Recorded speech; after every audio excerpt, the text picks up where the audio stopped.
On peut brûler quelqu'un à 343 mètres avec. Il y a des mecs de l'industrie qui touchent plus cher que certains avocats. Alors, qui veut commencer?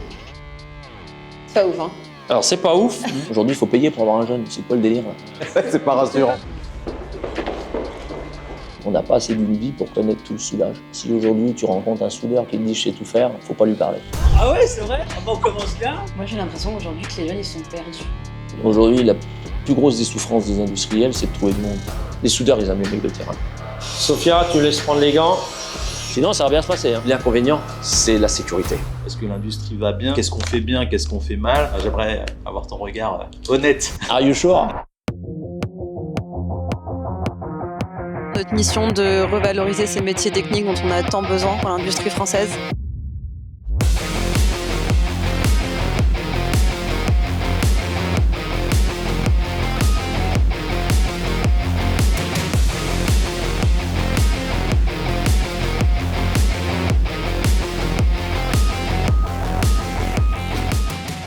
Salut Alex. Salut Sofia. Ça va? Ouais. Où est-ce qu'on est aujourd'hui? On est à Vierzon, mardi 6 janvier. On est venu rendre visite à Christophe Lagarde, renommé dans le secteur de la soudure. On est venu lui rendre visite et se former nous aussi un petit peu à la soudure. On est chez lui, chez System Weld, qui est un centre de formation de soudure. Et on espère que grâce à lui, on va nous-mêmes, nous deux aussi, approfondir notre connaissance de la soudure. Et j'ai vraiment hâte. C'est ça, pareil. On débute l'année avec cette nouvelle immersion. La dernière fois, on était à l'Institut de soudure. Et donc là, on continue les immersions, cette fois-ci chez Christophe Lagarde.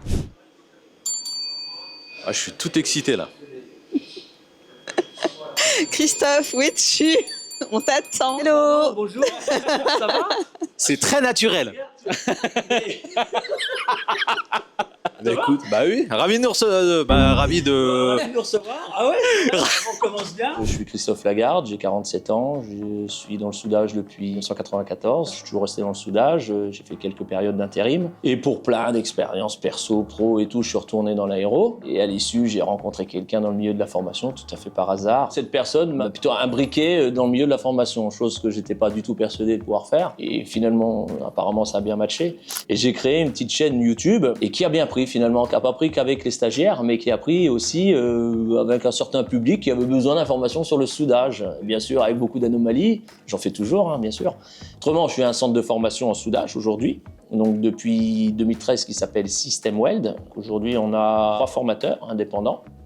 Loïc, Rémi et Cédric. J'ai 2 collaboratrices. On a un plateau technique qui se trouve actuellement où vous êtes, à Vierzon, au centre France. On est sur un bâtiment que j'ai acheté il y a 5-6 ans. On est sur un bâtiment de 1000 m². J'ai racheté ça à Carrefour. Avant, c'était un supermarché. Et donc, du coup, on a fait quelques travaux, pas sans mal.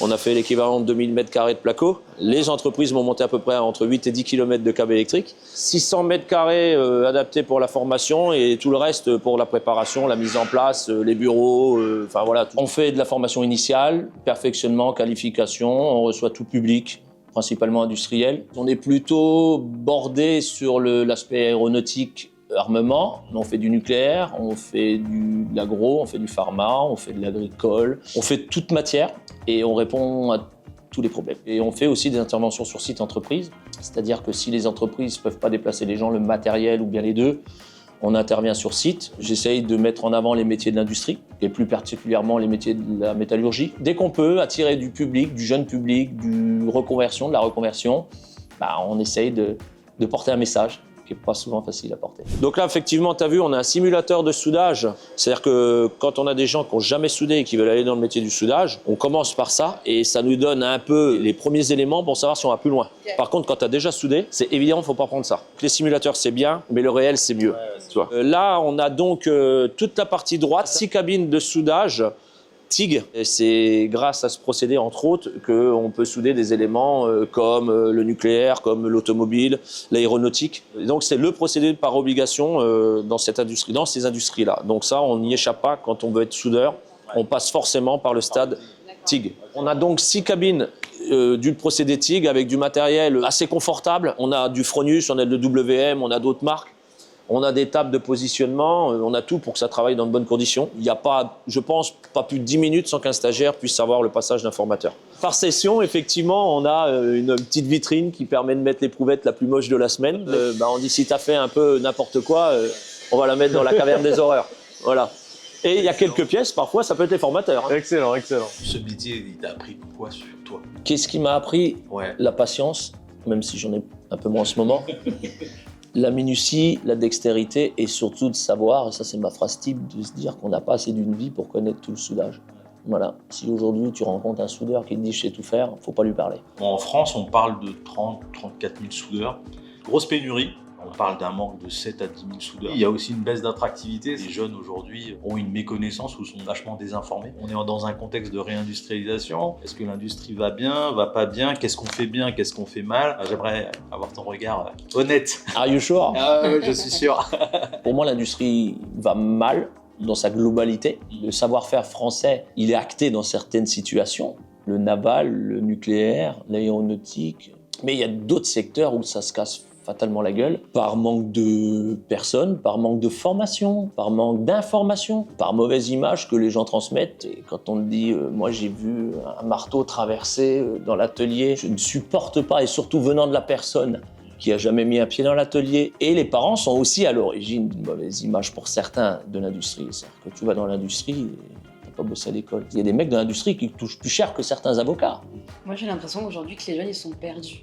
J'ai des retours, donc moi aussi j'essaye de construire une communauté sur LinkedIn de soudeurs, de techniciens, et j'ai la chance que beaucoup d'entre eux viennent aussi me parler en message privé, et parfois c'est même des parents qui viennent me voir pour me poser des questions sur des parcours. J'ai l'impression qu'il manque aujourd'hui un peu d'un porte-parole ou d'un repère pour les jeunes. En tous les cas, oui, il n'y a pas tout le temps les bonnes personnes, et il suffit d'une personne qui te dise un truc qui n'est pas réel pour que les parents puissent ne pas motiver les enfants à rejoindre l'industrie. Mais il faudrait trouver des moyens de communication. Les vocations, on peut les susciter, tu vois, mais moi je pense que ça passe vraiment par le terrain, par des gars comme toi. Faut pas faire du marketing, faut parler vrai. Moi je pense que c'est ça. Faut être authentique. Ouais. Aujourd'hui en France, les Français, en tous les cas, à travers l'expérience. Exactement, ils ont besoin de transparence. Aujourd'hui, la plus grosse des souffrances des industriels, c'est de trouver du monde.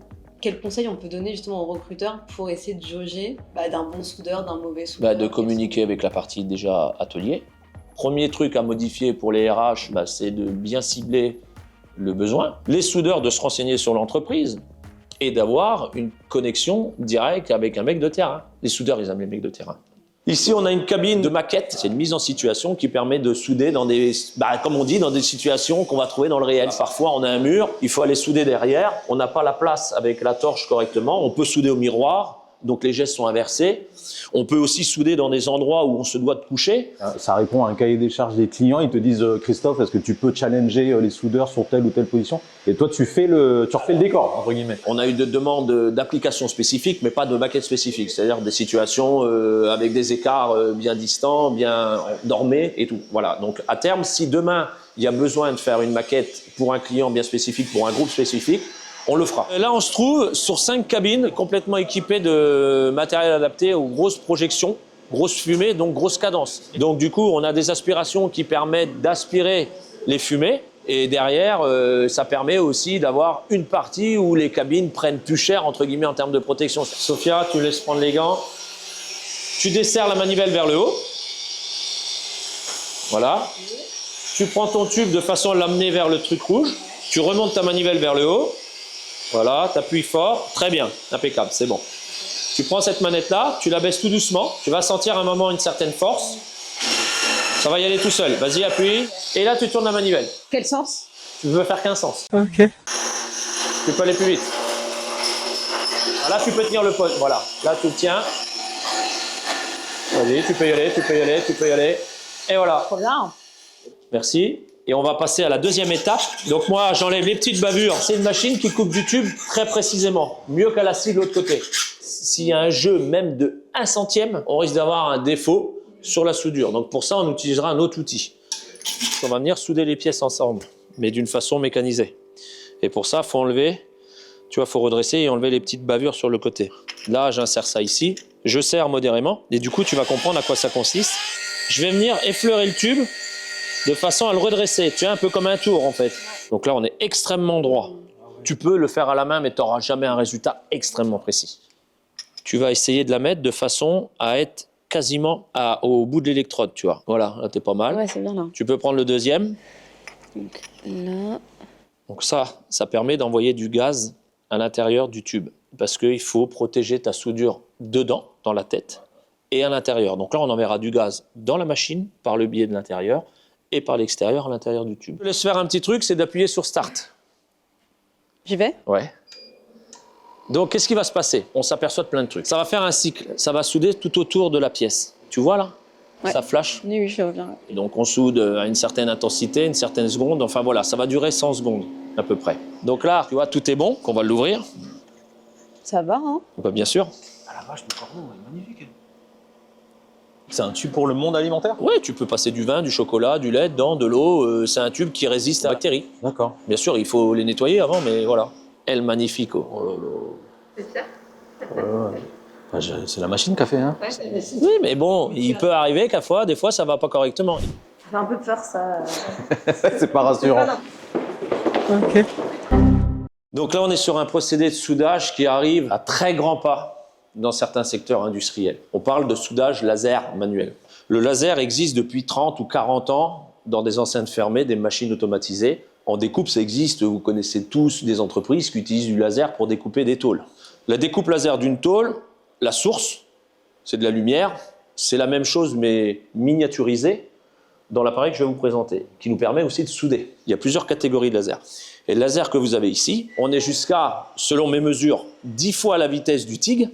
Par contre, tout ce qui est autour, c'est le volume du métal déposé qui est beaucoup plus petit, une ténacité et on va dire une ductilité qui est extrêmement élevée. Donc ça veut dire que globalement, on peut faire beaucoup de choses métallurgiquement et mécaniquement avec ce procédé-là. Il y a plein d'avantages, mais l'inconvénient, c'est la sécurité. Il faut être cabine safe fermée. On l'a vu là, c'est Ok. vraiment, il y a tous les signaux qui te disent de pas entrer, quoi. Et j'en ai pas fait de trop. Pour vous donner un ordre d'idée, un laser de stade, vous savez, qui est interdit parce que tu peux toucher un joueur, machin et tout, tu peux éblouir. C'est un catégorie 1, voire 2, selon la puissance du laser. Là, on est en classe 4. C'est-à-dire que l'équivalent d'un laser manuel, laser pointe, là, c'est 0,1 watt. Ici, on est à 1500 watts. Si on vient à utiliser la même façon qu'on utilise un laser de stade, on peut brûler quelqu'un à 343 mètres avec. Ce que je veux dire, globalement, c'est hyper dangereux. Donc pour ça, s'il y a une fuite de laser potentielle, il faut qu'elle soit retenue dans la zone de travail. À partir du moment où tu ouvres la porte, tu coupes directement le laser. Et si tu fais n'importe quoi, tu fais un trou direct. Et comme c'est très rapide, tu ne peux pas essayer de voir ta soudure. C'est pour ça que ceux qui n'ont jamais soudé, à 100%, y arrivent mieux que ceux qui ont déjà soudé. Donc là, on est sur des portes qui retiennent le laser, avec des applications qui permettent de réarmer en cas de coupure porte. Et toi, tu connais des entreprises qui ont investi Bien sûr, massivement? pas massivement, mais je connais des entreprises qui ont investi et qui ne regrettent pas l'investissement. D'accord. C'est plus l'aéronautique, il y a des secteurs? Non, l'aéronautique, on y vient tout doucement. J'ai Airbus qui est venu il y a une quinzaine de jours, ou il y a 3 semaines maintenant. On a fait quelques essais, un peu spécifiques, avec des matières très spécifiques. Ils sont repartis avec les pièces. Eux, ils essayent de mettre un coup de pied dans la fourmilière pour que ça change. Et c'est un procédé qui doit être adapté pour l'aéro, c'est sûr. Mais il y a tellement de règles dans l'aéro que pour faire valider un processus spécial, il faut du temps. Mais pour ça, ils ont détonné le truc, tu vois. C'est-à-dire qu'ils ont pris les pièces, ils sont partis en labo avec. Alors qu'il y a 2-3 ans de ça, c'était même pas la peine de leur proposer ça. Voilà, la machine en tant que telle, ça va 30 000 €. Et puis moi, l'investissement que j'ai fait ici, globalement, ça m'a les portes les plus chères, toutes les coupures et tout, c'est entre 15 et 20 000 €. Donc si tu veux une belle installation, c'est minimum 50 000 €, tu vois. Ah oui. C'est ce qu'il me dit, Cédric, hier. Il me dit, tu le connais depuis longtemps? Je lui dis non. Ah oui, parce que vous êtes... Bah non, parce que ça matchait tout de suite, toi. Ah oui, ouais. Du coup, je vous demanderai juste, si jamais il y a une moindre incertitude, on arrête. Ok. Sinon, ça va bien se passer. Hein. Ok. Allez, venez avec Ça moi. roule, ça roule. Ça coûte... Tu vois un bras? Tu peux en donner 2. Non. Ça vaut 1 200 € le casque.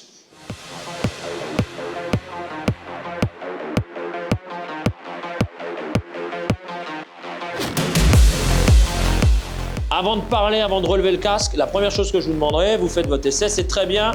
Sophia, mets ça ici. D'accord?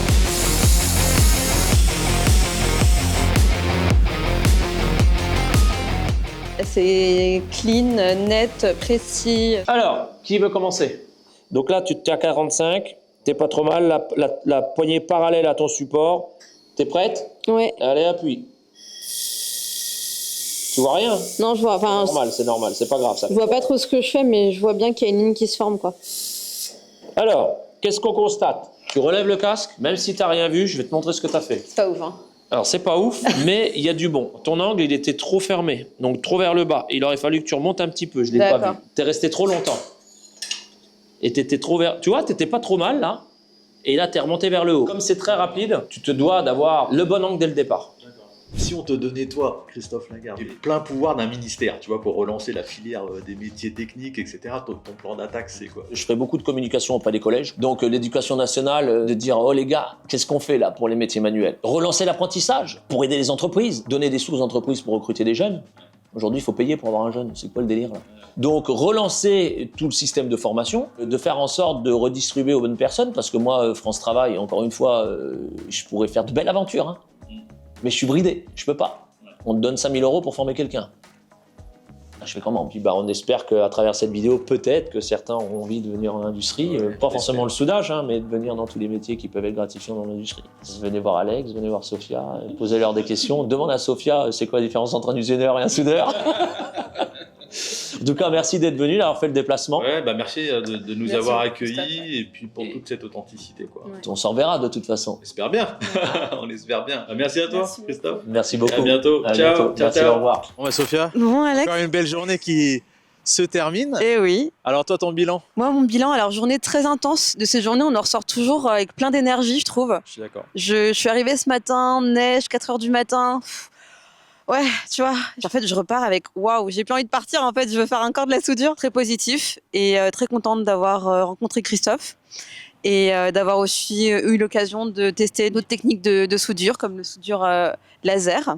Hâte de revenir si on a l'occasion. C'est clair. C'est comme il disait, il n'y a pas assez d'une vie Il y a pas assez d'une vie comprendre le pour soudure. Il y a comprendre plein la de soudure. procédés, Tout à fait. plein des postures, etc. On a appris énormément de choses. Donc écoute Sophia, ravi d'avoir encore fait semblant de s'aimer. C'est chiant, hein, faudrait pas que ce soit trop souvent quand même. Hein. Ouais, mais on le fait bien, je trouve. Ouais, ouais. Et vraiment très très hâte de la prochaine parce que Pareil. clairement 2026 va être sous le signe de l'immersion. Donc voilà, notre mission principale qu'on perd pas de vue pour 2026. T'as tout dit.